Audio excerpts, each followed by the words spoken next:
23 anos de idade assumiu a gerência por eficiência e se arriscando ganhou.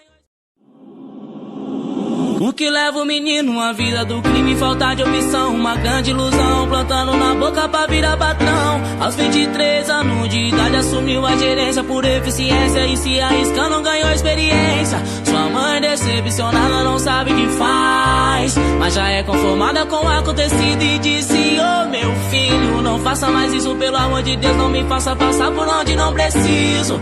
Siga o meu exemplo, sou trabalhadora, mas infelizmente não fiz faculdade, foi dias e noites lutando e lutando, mas tudo que tenho com dignidade. DJ GBHG.